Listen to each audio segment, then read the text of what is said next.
예수님의 새 포도주 부대라는 제목으로 말씀 증거하겠습니다. 전에 저희 교회 표 중에 새 포도주는 새 부대 하는 표가 있었던 적이 있는데 그때 이 본문으로 말씀을 증거했습니다. 기억나시는지 모르겠어요. 예수님께서 가르치는 것에 대해서 불만이 있는 사람도 있었습니다. 왜 예수님 왜 저렇게 하실까? 그 중에 하나가 오늘 본문에 나오는 22절 23절 앞에 금식과 관련된 이야기입니다. 요한의 제자들과 바리새인들은 금식하는데 예수님의 제자들은 금식을 하지 않았어요. 그래서 그걸 보고 이제 유대인들이 왜 금식을 안 하느냐 그렇게 불만을 터뜨렸습니다.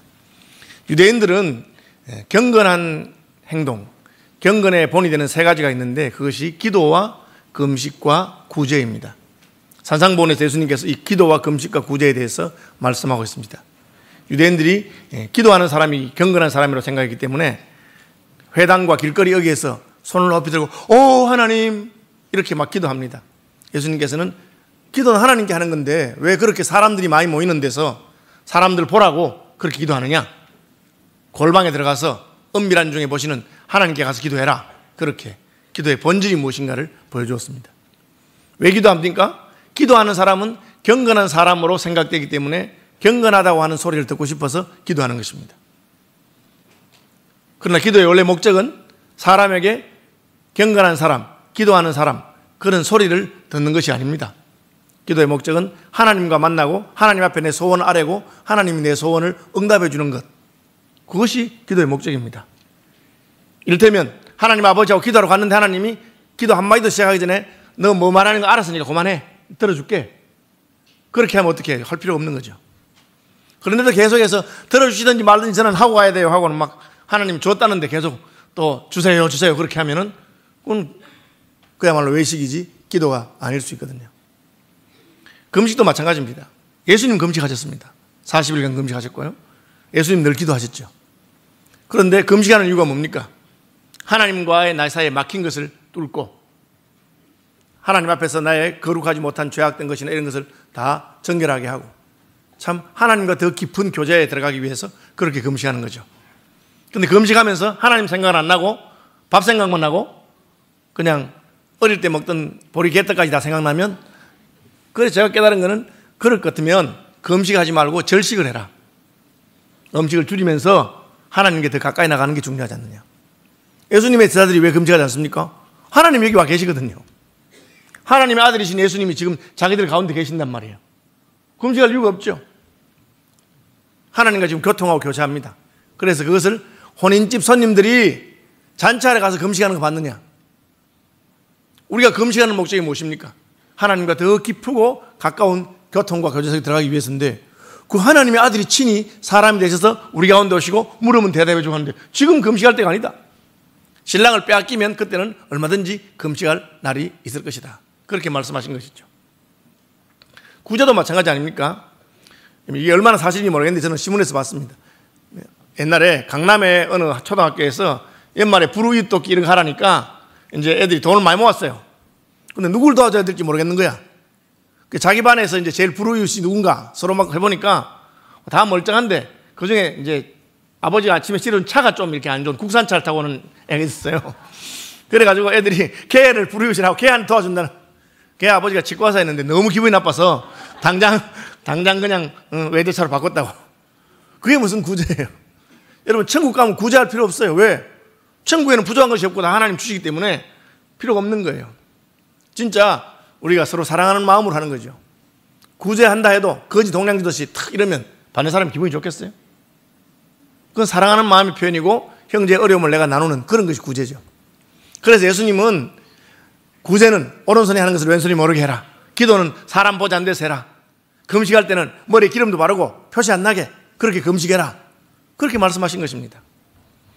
그 일이 있지만 그것보다 본질적인 것이 있죠. 그걸 말씀하신 것입니다. 본질적인 것은 무엇입니까? 하나님의 가르침이죠. 하나님의 뜻과 하나님의 가르침과 하나님이시죠.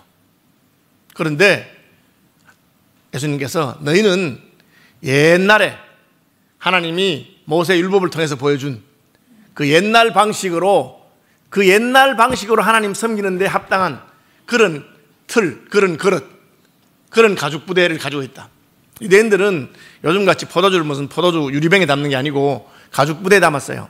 그래서 새 가죽 부대에다가 포도주를 담아 놓으면은 이게 이제 포도주라고 하는 건 발효가 되잖아요. 발효가 되면 이게 부풀어 올라서 가스가 생기니까 빵빵해지는 거예요. 이렇게 포도주가 빵빵해지는 거예요. 근데 이 빵빵해지면 터져야 되는데 새 포도주는 안 터져. 왜? 아직까지 이게 탄력성이 있기 때문에 좀 부풀어도 풍선처럼 빵빵해지면 터지진 않아요. 그래도 시간이 지나면 이제 가스가 좀 사라지고 그 포도주 부대 채로 이제 포도주를 묵혀놓았다가 먹고 하는 거예요. 근데 만약에 포도주를 한번 담아서 세월이 지나서 가스로 한번 부풀었다가 다시 쭈그러졌는데 딱딱해진 그 포도주 부대에다가 포도주를 붓고 새 포도주를 부으면 어떻게 될까? 새 포도주를 부으면 이 포도주가 또 발효가 돼가지고 또 힘이 나서 빵빵해지면 이번엔 터져버리는 거예요. 왜? 이 포도주 부대는 가죽 부대가 낡아서 기름기가 빠지고 딱딱해진 겁니다. 저도 한 20년 된 가방이 있었는데 이번 제가 이제 설교하면 찾아보니까 없어. 집사님 버렸는가 봐 이제. 그죠? 그 가방이 가죽 가방이 좋은 거였지만 큰맘 먹고 백화점에 산 거였는데 그래도 20년쯤 지나니까 이게 가죽이 이제 말라가지고 바삭바삭해지는 거예요. 그렇죠? 그렇습니다. 왜 그렇습니까? 이제 오래됐으니까. 예수님이 이 이야기 하시는 내용이 말씀 뜻이 뭐예요? 하나님께서 이스라엘 백성들에게 모세를 통해서 율법을 주시고 구약의 여러 가지 언약들을 주셨어요.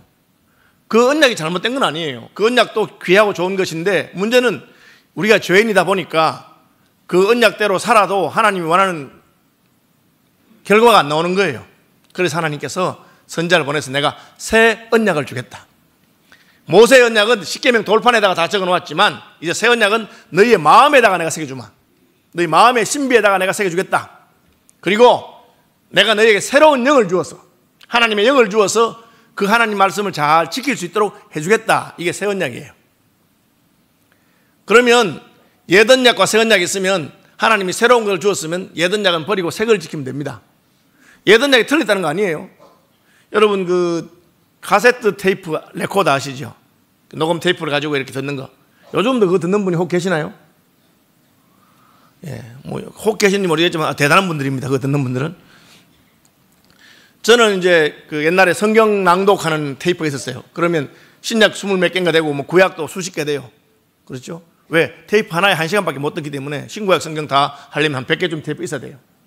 그럼 그 테이프를 몇십만 주 샀어요.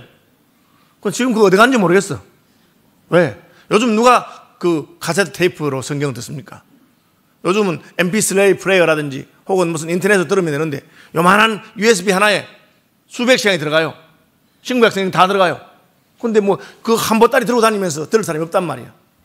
그 옛날 게 틀린 거 아니에요. 그거로 들을 수 있는데 그러나 더 좋은 게 나오니까 그 옛날 거는 더 이상 사용하지 않게 된 것이죠. 주님께서 유대인들을 사랑하시고 세상 사람을 사랑하셔서 하나님이 율법도 주고 다 했는데 잘 안 되는 거야. 마지막에 하나님 하신 방법이 뭐냐? 자기 아들 예수 그리스도를 보내신 거예요. 예수님 보내가지고 이제 예수님이 시킨 대로 해라. 그럼 된다 그랬는데 예수님이 왔는데 예수님 눈앞에 두고도 자꾸 구제해요? 금식해요? 기도해요? 뭐 이런 거 자꾸 물어보는 거예요. 금식은 왜 안 하시죠? 이렇게 물어보는 거예요. 그러니까 너희들이 왜 금식하고 왜 구제하고 왜 기도하는지를 모르는구나. 그런 거는 다 형식에 속한 겁니다. 참된 것이 무엇입니까? 예수님 자신이 오신 거예요. 구약시대에는 하나님을 만나려면 어디서 만났습니까? 성전에서 만났어요. 아까 우리 김추현 목사님 처음에 읽으셨는데 오직 여호와는 그 성전에 계시니 그죠? 온천은 그 앞에 잠잠할지어다. 온 땅은 그 앞에서 잠잠할지어다. 그런 말이 있었어요. 구약에는 예루살렘 성전에 가서 하나님을 만났어요. 절기 때 제사 드리고. 그죠? 하나님께서는 건물로 지으신 전에 계시는 분이셨어요. 그런데 신약이 되면 하나님 더 이상 건물에 계시지 않아요. 성전 전에는 뭐가 있었습니까? 성막이라고 해서 성막. 성막은 텐트로 만들어 놓은 하나님의 성전이에요. 성막이 솔로몬 성전보다 초라하지만 그 의미에 있어서는 훨씬 더 중요해요. 왜? 온 이스라엘 백성들이 다 돈을 모아가지고 그 출애굽하면서 그 어려운 중에 전 국민이 모금을 해가지고 폐물 다 꺼내가지고 그래서 만들었어요. 그러니까 그 의미에서는 솔로몬 왕이 부자인데 부자가 혼자 돈 낸 것보다 전 국민이 모아서 만들었으니까 더 중요한 거예요. 근데 그 성막은 어디로 갔습니까? 왜 갑자기 성막을 없애고 솔로몬 성전을 세웠을까요? 사무엘상에 잘 나와요. 그 이유는 이스라엘 백성들이 블레셋 사람하고 싸우다가 전쟁에 지니까 전쟁에 이기고 싶어서 그 성막 안에 있는 언약궤를 끄집어냈어요. 그건 무슨 뜻이냐면 하나님 보고 우리 대신 싸워달라는 거예요. 이스라엘 백성들이 출애굽할 때 언약궤를 메고 요단강으로 들어가면 요단강물이 갈라졌어요. 언약궤를 메고 여리고성을 7바퀴 돌고 이러면 하루에 한 바퀴씩 마지막 7바퀴에서 13바퀴 돌면 여리고성이 무너졌어요. 그래서 하나님 보고 대신 싸워달라고 그 회막 안에 계신 지성소 안에 계시는 언약궤를 끄집어내가 온 거예요. 전쟁하러 갔어요. 블레셋에서 난리가 났어요. 언약궤가 들어오니까 갑자기 이스라엘 백성들이 사기가 100배에서 와 하나님이 오셨다 이제 우리 이겼다 이렇게 하는 거예요. 블레셋 사람들이 보니까 이스라엘 진에서 난리가 났어. 알아보니까 언약궤를 가져온 거예요. 언약궤를 가져와서 됐다고 생각한 거예요. 그러니 블레셋에서 난리가 났어. 큰일 났다. 애굽 군대를 물리친 그 히브리 사람들의 하나님이 지금 이스라엘 사람들의 진 가운데 왔다. 이제 우리는 죽었구나. 그런데 블레셋 사람들이 용맹한 사람들이에요. 그 블레셋 왕이 신하들 다 모으고 장군들 모으고 병사들에게 우리가 여기서 지면 우리는 저들의 노예가 된다. 목숨을 걸고 싸우자 하고는 분발해서 싸워서 이겨버렸어. 언약궤를 가져온 이스라엘 군대를 이길 뿐 아니라 언약궤를 빼앗아왔어요. 이스라엘은 상상도 못한 일이 벌어진 거죠. 왜 그런 일이 생깁니까? 자기들은 하나님의 언약궤가 내 시키는 대로 할 줄 알았지. 우리가 원하는 대로 하나님이 우리 말 들어주는 분이 아니에요. 우리가 하나님 말을 들어야 되는데 언약궤를 빼앗겼는데 블레셋 사람들이 그 언약궤를 자기 신의 신당에다가 다곤 신의 신당에 놔뒀어요. 아침에 자고 나니까 보니까 신이 목이 딱 부러져가지고 발목 다 부러져가지고는 그냥 언약궤 앞에 탁 엎드려져 있는 거예요. 이게 무슨 궤변입니까? 그래서 옮기면 가는 데마다 병이 나는 거예요. 사람들이. 이게 우연의 일치인지 진짜 우리가 히브리인들의 신을 그 언약궤를 가져와서 화가 나셨는지 그걸 테스트하기 위해서 돌려보냅니다. 돌려보내면 그쪽에는 그냥 병이 안 생기는지 보자. 또 돌려보내면서 암송아지 젖을 물리는 새끼 송아지가 있는 암소에게 그 수레를 끌기를 하면서 감은 그 소는 잡혀서 제물로 죽어요. 그 수레에다가 언약궤를 실어놓고는 새끼는 뒤에 묶어놨어요. 새끼가 막 울죠. 엄마에게 젖 달라고. 그런데 그 어미소가 뒤도 안 돌아보고 가는 거 계속. 뒤도 안 돌아보고 베세메스까지 가서 거기서 죽어요. 그걸 보고는 블레셋 사람들이 와 진짜 히브리 사람의 하나님 능력이 있구나. 우리가 어떻게 전쟁했는지 모르겠다. 그렇게 한 그 사건이 기록되어 있어요. 여러분 그런데 이스라엘 사람들이 빼앗긴 언약궤를 하나님이 도로 찾아오셨는데 그 언약궤가 어디로 갔을까요? 원래대로라면 원래 성막 안으로 그 지성소 안으로 들어가야 되잖아요. 성경에 그런 기록이 없어요. 그 길로 언약궤는 성막을 떠나서 다시는 안 들어갑니다. 갈 데가 없으니까 언약궤를 모실 데가 없으니까 다윗 왕이 나는 백향목궁에 거하거늘 하나님이 저렇게 밖에 계시게 되겠느냐. 하나님을 위해서 내가 성전을 짓고 싶다. 그 하나님께 부탁하니까 하나님이 네 마음은 좋지만 너 전쟁을 너무 많이 했으니까 네 아들 전쟁이라면 지긋하다. 이놈이 전쟁에 이기려고 나를 끌고 다녔는데 전쟁하지 않은 솔로몬이 성전을 짓도록 해라. 그래서 솔로몬 성전에 간 겁니다.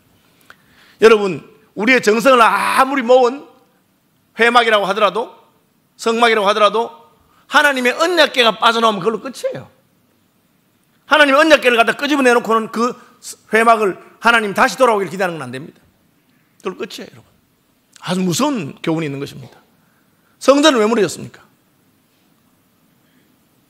이스라엘 백성들이 성전에서 하나님이 싫어하는 우상 숭배하고 그것이 에스겔서 이사야서에 나오는 내용입니다. 하나님께서 성전을 약탈당하도록 만드셨어요. 바벨론 포로에서 돌아와서 성전을 새로 지었습니다. 눈물로 짓고 새로 지었습니다. 그 성전을 짓고 어떻게 됐습니까? 너무 초라해서 막 울고 있으니까 학개 스가랴 말라기 선지자들이 말하기를 울지 마라. 이 전의 영광이 솔로몬 성전의 영광보다 더할 것이다. 그게 무슨 말이에요? 금으로 지은 솔로몬 성전보다 나무로 지은 판자로 지은 성전이 더 영광스럽다는 말은 이전에 만군의 하나님의 메시아 예수 그리스도가 올 것이기 때문에 그래요. 여호와께서 그 전에 임하실 거기 때문에. 실제로 예수님께서 예루살렘 성전에 오셨어요. 여러분 난지 40일 만에 결례를 행할 때 예루살렘 성전에 오셨고 12살 때 예루살렘 성전에 오셨고 그리고 드디어 공사역을 시작하시면서 예루살렘 성전에 오셨어요. 그런데 문제는 뭡니까? 예수님 예루살렘 성전에 오셨는데 유대인들과 사두개인들이 쫓아냈어요. 세금 내라고. 성전에 들어가려면 세금 내세요. 성전세. 예수님이 하도 기가 막혀서 왕이 자기 아들에게 세금 받는 거 맞나?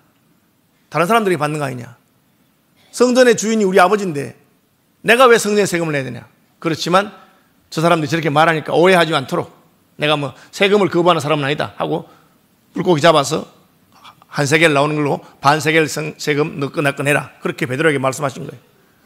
예수님이 예루살렘 성전에 와서 가르치니까 너 무슨 권세로 가르치느냐? 왜 누가 너보고 가르치라 했느냐?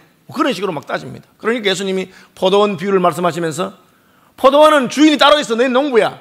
그냥 새 얻어서 관리하고 있는 것들이 포도원 주인이 아들을 보냈는데 아들은 이제 죽이려고 하는구나. 뭐 그런 말씀하셨어요. 그리고 예수님이 이렇게 말합니다. 돌 하나도 돌 위에 남지 않고 다 무너질 것이다. 왜?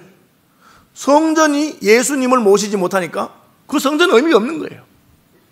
하나님이 오실 수 없는 교회당이라면 아무 소용이 없는 겁니다. 그것이 예루살렘 성전이 무너진 이유입니다. 자기 땅에 오매 자기 백성이 영접하지 아니하였다. 영접하는 자, 곧 그 이름을 믿는 자들에게는 하나님의 자녀가 되는 권세를 주셨다.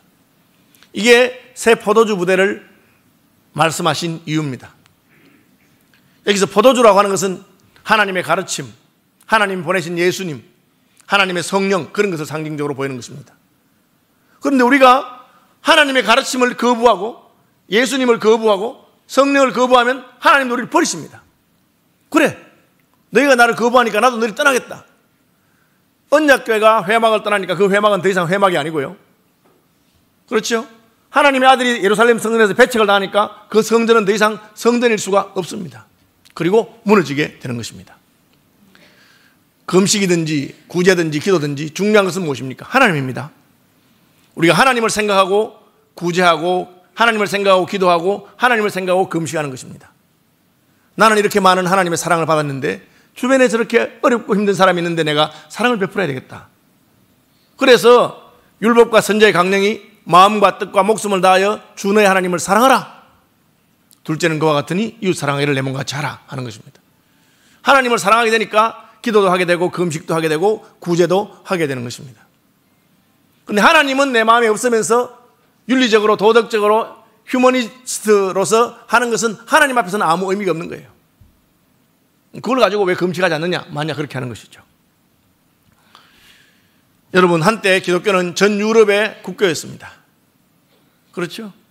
모든 교회들이 동네마다 다 있었습니다. 그런데 종교개혁이 왜 일어났습니까? 그 화려한 성전 혹은 화려한 성당 안에 예수님이 없으니까. 예수님이 목숨 바쳐서 만드신 그 오직 의인은 믿음으로 살리라고 하는 그 믿음의 복음은 사라지고 돈 넣으면 구원받고 돈 넣으면 영혼의 하늘 올라가고 그런 하나님 없는 그런 복음이 들어가니까 버림받은 것입니다. 오늘날의 포도주 부대는 무엇입니까? 그것이 13장입니다. 13장에 보면 3장입니다. 3장 13절에 보면 또 산에 오르사 자기가 원하는 자들을 부르시니 나아온지라 이에 12를 세우셨으니 이는 자기와 함께 있게 하시고. 구약 이스라엘 백성들이 하나님께 버림받았을 때, 아니요, 이스라엘 백성들이 하나님을 버렸을 때, 자기 땅에 오매 자기 백성이 영접하지 않았을 때 예수께서는 그러면 나를 영접하는 자로 내가 새로운 포도주 부대를 만들겠다. 영접하는 자, 곧 그 이름을 믿는 자들을 통해서 자기 땅에 오매 자기 백성이 영접하지 아니하였으나 영접하는 자, 곧 그 이름을 믿는 자들에게는 하나님의 자녀가 되는 권세를 주셨다. 그렇게 말씀하고 있습니다. 그래서 건축자들의 버린 돌이 모퉁이의 머릿돌이 되었다. 이 모퉁이의 머릿돌이 뭡니까? 성전 머릿돌이거든. 새로운 성전, 곧 예수님을 영접한 사람들의 공동체를 만드시겠다는 뜻입니다. 여러분, 우리는 종교개혁의 후손으로서 아무리 간판을 그리스도의 몸이요 교회요 그렇게 붙여놔도 그 속에 예수님이 계시지 않는 공동체는 헛된 것인 것을 확실히 알고 있습니다. 그럼 오늘날 우리는 어떠하냐? 오늘날 우리는 예수 그리스도가 우리의 마음의 성전에 왕으로 와 계시는가? 그것을 예수님께서 도전하고 계시는 것입니다. 예수님의 가르침이 우리 속에 들어올 수 있느냐? 왜 그렇습니까? 왜 십자가에 달리신 예수님을 현대인들이 받아들이지 못합니까? 그 손에 피가 묻어있기 때문에, 초라해 보이고 누추해 보이기 때문에, 십자가의 도가 유대인들에게는 거리끼는 것이요 헬라인들에게는 어리석은 것처럼 보이기 때문에 우리가 듣기에 그럴듯한 것 같으면 받아들일 건데 복음이 우리 마음에 안 들기 때문에 우리가 거부하는 것입니다. 왜 예수님의 가르침을 거부합니까? 그 가르침은 과격하기 때문에 그렇습니다. 예수님의 가르침은 과격합니다. 간음하지 말라는 것을 너희가 율법에서 읽었지만 나는 너희에게 말하노니 여자를 보고 마음에 음욕을 품은 자마다 이미 마음에 간음하였느니라. 굉장히 과격한 가르침입니다. 살인하지 말라는 것을 내가 들었거니와 나는 너희에게 이르노니 형제를 미워하는 자마다 살인한 것이다. 여러분 미워하지 않은 사람 있습니까? 여기? 마음으로 음욕을 품지 않은 본 사람 있습니까? 우리는 다 주님의 가르침에 따르면 간음한 자요 살인한 자가 되는 것입니다. 주님의 가르침이 굉장히 과격합니다. 그 가르침 앞에는 주님 나는 죄인입니다. 나를 불쌍히 여기소서 하지 아니하고는 그분을 받아들일 수 없는 것입니다. 예수님을 영접하면서 자존심을 세울 수 있는 인생이 아무도 없습니다. 죄인이기 때문에. 그야말로 하나님의 긍휼을 다윗의 자손 예수여 나를 불쌍히 여기소서 함으로써 주님 앞에 나갈 수밖에 없는 것입니다. 왜 낡은 포도주보다 터집니까? 그 포도주의 부푸는 힘을 감당하지 못하기 때문입니다. 제가 그랬죠. 20년 쓰니까 가죽 가방 못 쓰게 된다고. 물론 기름칠하고 잘 썼으면 더 썼겠죠. 그렇습니다. 근데 제가 전에 잘 쓰지도 않고 대충 써도 60년 써도 멀쩡하게 있어요. 이거. 제가 결혼할 때 52kg 했다니까요. 최근에 안 재봤는데 제가 80kg 넘은 적이 있습니다.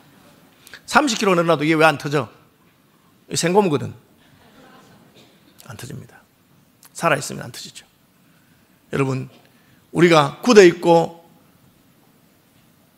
딱딱해지고 변화를 두려워하게 되면 어느 순간부터 그건 소용이 없습니다. 우리 어린 시절에는 예배당에 들어갈 때 다 신발 벗고 들어갔어요. 신발 신고 예배하는 건 너무너무 이상한 걸 생각했어요. 다 신발 신고 계시잖아. 이게 뭡니까? 이것은 외형적인 것이고 변화하는 것이고 중요한 것이 아니에요. 저 어릴 때는 남자석, 여자석 따로 있었어요. 왜? 그때는 우리 문화가 남자, 여자 같이 앉아서 예배드리면 불편해. 옆에 여자가 앉아있으면 불편하잖아. 아닙니까? 요즘 어떻습니까? 아니, 부부가 따로 앉아있으면 이상해. 그냥 같이 앉아있어야지. 가족이 따로 앉아있으면 이상해. 그게 시대가 바뀌고 문화가 바뀐 것입니다. 그런 것은 가죽 부대와 같은 것이에요. 그건 별로 중요한 거 아니에요. 중요한 것은 무엇입니까? 그 안에 예수의 생명이 있는가? 예수 그리스도의 가르침이 있는가? 하는 것입니다. 제가 서울시민교회에 와서 이제 10년이 지났는데 지나간 10년 동안 우리 서울시민교회는 어떤 것이 변했는가? 진짜 많이 변했어요. 제가 적어보니까. 여러분 모르시죠? 많은 것이 변했습니다. 첫째 구성원들도 많이 변했고요. 제가 어젯밤에 한번 통계를 딱 내보니까 지난 10년 동안 저희 교회 제가 온 다음에 등록한 교인이 3,435명이요. 와, 놀라지도 않으시네. 3,435명이 등록했어요. 그리고 남아있는 분은 안타깝게도 1,401명이야. 1,401명이 남아있어요. 그동안 학습 유아 세례 받은 분이 229명, 세례 입교 받은 분이 334명이에요. 그죠? 많은 분들이 새로 왔어요. 변화가 많았습니다. 오후 예배가 없어지고 작은 예배로 바뀌었죠. 큰 변화입니다. 수요 예배가 헌신 예배가 수요 예배로 갔죠. 온가족 예배가 생기고 주일마다 하는 교구 기도회가 생기고 성찬식이 4번에서 6번 늘어났습니다.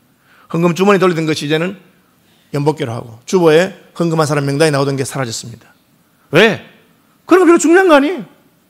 그것은 그냥 가죽 부대와 같은 거예요. 어떻게 하면 예수님의 포도주, 예수님의 생명 그런 것을 잘 담을 수 있느냐 그런 거예요. 매월 첫 주에는 아까 2부 예배 때 초등부 애들이 예배가 참석해 듣죠. 그리고 희망부가 성찬식 있을 때마다 같이 참석해서 성찬 예배를 드립니다. 그 외에도 변한 게 굉장히 많아요. 제가 쭉 적어보니까 큰 제목으로 10개고 그 작은 제목 안에 하나씩 많은 게 있었어요. 교회를 3개 개척했죠. 지난 4년 동안에. 아시는 대로 구리에 우리 시민교회 분리 개척하고 또 대구에 홍성암 개척할 때 우리가 생활비와 지원하고 또 숲교회는 우리 중에 장애인 사역 하시는 분들 따로 떼서 하고 제가 오니까 희망의 학교 하나밖에 없었어요. 그런데 이제 희망 일터가 생겨서 직업 훈련도 생기고 또 희망 하우스가 한 개도 생기고 또 희망을 심는 나무가 생기고 그 사역 자체를 분리해서 따로 개척하고 제가 그 김건모 목사님한테 가서 너무 놀랐어요. 며칠 전에 이사회하고 총회한다 갔는데 1년 결산이 8억쯤 돼. 8억. 와, 저 놀랐어요. 대단하더라고. 우리 교회보다 더 우리 교회 장애인 사역보다 추월하는 것 같아요. 이제 거기가 얼마나 열심히 하시는지. 예. 다양한 변화들이 있었습니다. 여러분, 그런 것은 포도주 부대에 속한 것이에요. 본질은 무엇입니까? 어떻게 하면 예수님의 포도주를 우리가 잘 담을 수 있을까? 그런데 유대인들은 그 부대에 속한 것을 고집을 해. 그걸 고집하면서 왜 금식 안 해요? 그렇게 물어봐요. 예수님, 왜 금식 안 하셔요? 예수님이 40일간 금식하셨어요. 다만 예수님의 제자들에게 금식 안 시켰어요. 왜? 나하고 같이 있으니까. 지금 예수님하고 같이 있는데 무슨 금식을 해요? 금식하는 목적이 하나님과 더 가까이 하기 위한 건데. 제가 말씀드렸잖아요. 금식 기도하는데 금식했더니만은 기도는 안 되고 밥만 생각나면 밥 먹으세요, 여러분. 많이 먹지 말고 그냥 배가 막 터질 때까지 먹지 말고 조금 먹어가지고 근데 밥 생각 안 나고 먹고 기도 더 열심히 하는 게 좋은 거예요. 무슨 말인지 아시겠습니까? 그렇게 하는 겁니다. 기도하려고 금식하는 거지. 무슨 하나님과 가까이 하려고 하는 거지. 그런데 그 겉으로 드러난 것은 이렇게 바꾸나 저렇게 바꾸나 아무 상관이 없어요. 포도주 부대이기 때문에. 문제는 포도주를 잘 담을 수 있느냐. 그 포도주 부대가 누굽니까? 신약교회입니다. 저와 여러분이에요. 저와 여러분 속에 예수님이 없으면 아무 소용없는 거예요. 세 가지를 말씀하고 있습니다. 3장 13절에서 15절 보시면 이에 12를 세우셨으니 이는 자기와 함께 있게 하시고 따라합시다. 교제. 예, 주님이 우리를 부르신 첫 번째 목적이 교제입니다. 자기와 함께 있게 하시고. 다시 말하면 우리가 예수 믿는 사람들이 함께 모일 때 우리 가운데 주님이 오셔서 주님과 교통하는 것입니다. 저는 이걸 질문으로 아주 잘 만들어놨어요. 여러분, 이 질문에 답하면 돼요. 요즘 예수님하고 어떻게 지내세요? 그 질문에 답해보면 돼요. 예수님 좋아서 미치겠습니까? 야, 예수님이 좋은 걸 어떡합니까? 그죠? 내 구주 예수를 더욱 사랑해서 미치겠습니까? 그러면 교제에 문제가 없는 거예요. 저는 결혼한 지 33년 됐습니다. 저희 집사람이 아직도 나한테 물어봐. 목사님 저를 사랑하세요? 이렇게 물어봐. 이제 그만할 때도 됐는데 계속 물어봐. 제가 철없을 때는 어떻게 되는지 아시죠? 결혼할 때 사랑한다 안 카드나 마음 변하면 말해줄게 그랬죠. 요즘 물어보면 뭐라고 대답하겠습니까? 난 약간 이상한 것 같아. 결혼할 때 사랑해서 그랬는데 세월이 30년 지났는데 점점 더 사랑스러워. 이러면 그냥 입이 귀에 걸리지. 그렇게 좋아하는 걸 왜 안 해주겠어? 여러분, 하나님 사랑하십니까? 율법과 선지자의 강령이 뭡니까? 내 마음을 다하고 뜻을 다하고 목숨을 다하여 주 너의 하나님을 사랑하라. 여러분, 교회를 하면서 기쁘고 감사가 넘칩니까? 억지로 하십니까? 하지 마세요. 왜 합니까? 억지로 하는 걸. 하나님도 안 받고 자기도 괴로운데. 헌금도 여러분 헌금할 때마다 기쁩니까? 아깝습니까? 하지 마세요. 왜 합니까 그거를? 하나님도 안 받으시고 나도 아까운데 왜 합니까 그거를? 하나님이 아까워서 억지로 하는 걸 받으시겠습니까? 억지로 하는 봉사를 받으시겠어요? 말하다 보고 말하잖아. 반찬 한두 가지만 해도 된다. 아이고 반찬하는 것 때문에 동생 미워하고 그러느냐. 차라리 안 하고 내가 나쁜 놈이지. 내가 교회에서 봉사도 해야 되는데 나는 아무것도 못한 죄인이지. 그렇게 마음을 가지는 것이 하나님이 훨씬 더 좋아한다 그 말이에요. 여러분, 진짜 주님을 사랑하는 교회는 불평불만의 향기가 나는 거예요. 포도주가 어떻게 됩니까? 포도주가 익으면 향기가 나는 거예요. 술 익는 마을마다 타는 저녁놀. 제가 국문과 아닙니까? 그 박목월 씨 강나루 건너서 밀밭길을 구름에 달가듯이 가는 나그네. 그죠? 기름 내줄기 남도 300리 술 익는 마을마다 타는 저녁놀. 저는 술 맛은 잘 모르지만 술 익는 냄새가 좋은가 봐. 향기가 탁. 포도주가 익으면 향기가 나는 겁니다. 예수 믿는 사람의 속에 예수님 들어오시면 그 예수님이 이제 발효가 돼가지고 예수의 향기가 나는 거예요. 그래서 너희는 그리스도의 향기라 그렇게 말했어요. 왜? 주님이 좋고 사랑스러우니까. 그것이 우리를 주님의 포도주 부대로 만드신 목적입니다. 주님이 우리 마음속에 와서 잔소리하려고 오신 것도 아니고 우리에게 미움받으려고 오신 것도 아닙니다. 주님이 우리를 사랑하셔서 오셨고 우리의 사랑을 받고 싶어서 오셨습니다. 베드로에게 뭘 물어봅니까? 요한의 아들 시몬아 내가 나를 사랑하느냐? 그걸 물어보고 너 나 사랑하느냐? 2번 물어보고 3번 물어보시는 겁니다. 주여 모든 것을 아시오며 내가 주를 사랑하는 줄 주께서 아시나이다. 이 고백이 저와 여러분의 고백이 되길 바랍니다. 그러면 교회는 좋은 거예요. 사랑하는 사람이 모였기 때문에. 예수님을 사랑하는 사람이 모였기 때문에. 여러분 낚시꾼들이 낚시 좋아하는 사람 모여도 그렇게 재밌대. 좋아하는 사람끼리 모이면. 그죠? 제 아는 제자 하나는 낚시를 기가 막히게 다루는데 강남에 어느 갑부가 낚시 배 하나 사줄 테니까 너 내 낚시 가이드만 해라. 내 안 올 때는 딴 사람 가이드하고. 그렇게 월급 주고 하겠다고. 그렇게 하더라고. 낚시를 좋아하니까. 그죠? 골프 좋아하는 분들은 골프 이야기만 하지. 그죠? 그래서 골프 좋아하는 사람이 골프 이야기 못하게 하는 게 버리라고. 목사님이 주일 예배 마치고 살짝 골프 치러 갔다가 홀인원 계속 하니까 천사가 하나님 왜 주일날 말이야 골프 치러 온 목사한테 계속 홀인 하냐고. 그놈이 어디 가서 자랑하겠냐. 응? 그렇게 하셨다고 제가 뭐 좋게 들었는데 사랑하는 거예요. 사랑하는 거예요. 여러분 예수님을 우리의 마음속에 모시고 그분을 사랑하는 공동체가 되길 바랍니다. 두 번째 뭡니까? 보내사 전도도 하면 주님이 좋으면 저절로 자랑하게 돼 있어요. 어제 저녁에 우리 교회 그 반석의 밤 36회 반석의 밤 했어요. 제가 반석의 밤 올 때마다 조금 아쉬운 점이 있었는데 어제는 너무 좋더라고. 뭐가 아쉬웠느냐? 애들이 바쁘고 한데 막 귀찮은데 억지로 끌려와서 하는 게 아닌가 그런 느낌이 있었는데 어제는 얘들이 너무너무 좋아서 하는 표시가 나요. 애들이 하는데 뭐 물론 옛날하고 프로그램 많이 바뀌었죠. 저희 어릴 때는 그냥 찬송만 계속 했잖아요. 그냥 합창제 같이 그랬는데 뭐 노래는 뭐 별로 잘하지는 못하더라고. 그래도 어쨌든 애들이 막 춤도 추고 막 연극도 하는데 얼마나 신나게 하는지. 그래서 제가 야 애들이 참 기쁘게 하는구나. 그걸 보니까 제가 여러분들 자랑하잖아요. 설교 시간에. 야 어제 안 오신 분들 후회했을 거예요. 진짜 애들 잘하더라고요. 그죠? 내가 본 것 중에 들은 것 중에 재미있고 신나고 좋은 건 떠들게 돼 있습니다. 그게 전도죠. 예수님 여러분 속에 있으면 향기가 나고 예수님 여러분 속에 있으면 말하고 싶어지는 것입니다. 그렇잖아요. 제가 지난주에 말씀드렸나요? 저는 필기도구 좋아하는 사람이에요. 만년필 이만큼 있습니다. 그죠? 그것도 이제 요즘은 좀 갈라주려고 열심히 노력해서 나누어주기도 하고 그렇게 하는데 얼마 전에 제가 그 다이소 갔다가 기절할 뻔 했잖아요. 만년필 새로 나온 게 있는데 2,000원, 2,000원. 근데 얼마나 좋은지 제 60만 원짜리 만년필하고 별로 차이도 없어. 와, 어떻게 이 가격이 가나?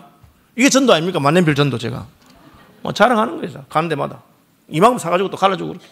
좋다고 써보라고. 예수님께서 우리 속에 들어오시면 우리는 자랑하고 싶어요. 사랑하면 말하고 싶고. 여러분 사랑에 빠진 여고생 보세요. 그 오빠 얘기 안 하는지. 어느 아이들 그룹 좋아하는 대번하라. 왜? 방에 들어가면 딱 붙여놨거든. 대번합니다. 표시나게 되어 있습니다. 그리고 무엇입니까? 귀신을 쫓아낸다. 영적인 전투가 있습니다. 우리가 예수님 좋아하고 예수님 자랑하면 마귀가 그렇게 싫어하기 때문에 수단 방법을 가리지 않고 우리를 흔들려고 합니다. 그러나 우리 하나님은 능하신 분이기 때문에 그런 놈들을 얼마든지 쫓아낼 수 있습니다. 귀신을 쫓아내고 방해하는 색 쫓아내고. 여러분 예수 믿고 믿음 좀 생기고 은혜 받았는데 갑자기 집안에 문제가 생기면 어떻게 생각합니까? 그때 마귀가 방해하는 거예요. 욥이 하나님 잘 믿으니까 마귀가 막 욥을 흔들고 싶어가지고 하나님 찾아가서 저거 좀 괴롭히면 다 하나님 부인할 거라고 막 그렇게. 그 마귀가 하는 짓입니다. 그러나 예수님은 내가 이 반석 위에 교회를 세우리니 음부의 권세가 이기지 못할 것이라. 사망의 권세가 이기지 못하도록 하시는 분이십니다.